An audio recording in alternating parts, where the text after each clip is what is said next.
Hey guys, my name is Alex Nickel and I run an educational YouTube channel called Technicality. Today I'm here on Road to Nerdfighteria to tell y'all how I found this amazing community. So before we start, just for reference, I am currently off school because of summer. I just completed my freshman year of high school and I'm full-on towards my sophomore year. Anywho, now jump back to 4th grade. I can't tell you what year it was because my mind works in grades. It was my 4th grade year and my friends and I were obsessed with any little toy we could find. Like, for example, there was this Angry Birds eraser. We loved them and would always try to collect them. We went through this little eraser phase and then we moved on to an origami phase. We loved making things out of paper. As a matter of fact, I still have some of the paper we used back in the day to make origami.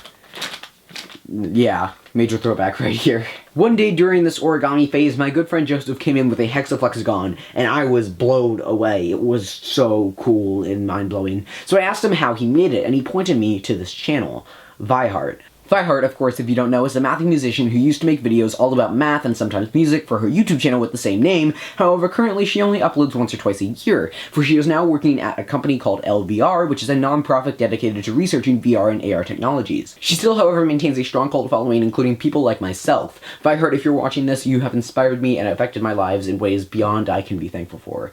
But it's worth a shot. Thank you.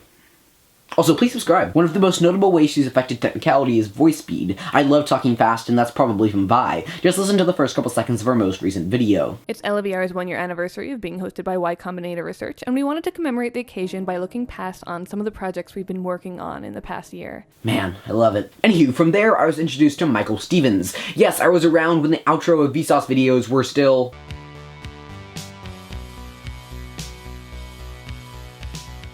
Remember that? I was obsessed with Vsauce and Michael's curiosity of the world. As I continued through and finished elementary school, I kept finding more and more educational YouTubers. You know, Veritasium, Smarter Every Day, Brady and Gray, etc. As a matter of fact, the summer leading up to my 6th grade year, I literally watched all of Minute Physics. Like, just from the first video to the last video. Yeah. I think I also binged Gray that summer. One day at lunch in the middle of 6th grade, I was watching an ASAP science video in one of my school's science classrooms when my science teacher at the time, Miss Flores, knowing my love of educational YouTubers, said, "Hey, Alex, you should check out this video from a channel called SciShow." So I watched the video hosted by Hank Green, and from the moment I heard the dun-dun-dun, I was hooked. From there, I found Crash Course and Mental Floss and Vlogbrothers, and the rest is history.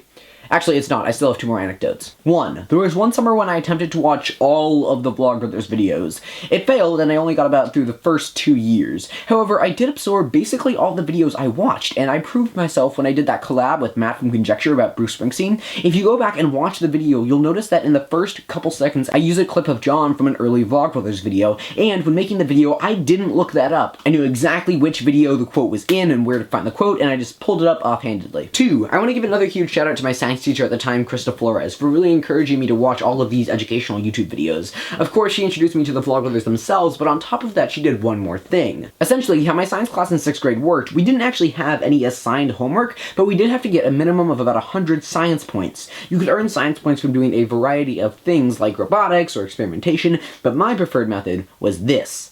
TED Talks. You could get 2 science points for every TED Talk you watched. So after watching many of them, I found the TED Ed YouTube channel. Ms. Flores let me get 2 science points for each TED Ed video I watched, and then I was like, hey, if I watch any educational YouTube video, can I get science points for that? And she said yes! So essentially, I was watching Physics Girl for science homework, and it was awesome. I ended up breaking the science points record that year, and I got about 1,500 points, which blew away the old record clean out of the water. A matter of fact, my record was only broken last year. For literally allowing me to watch educational YouTube videos for homework, Ms. Flores ignited my passion of online educational video, and that flame still burns bright today.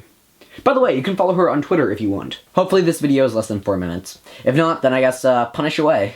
TFTBA, thanks for watching. Check out my channel, Technicality, click the I, and explore on.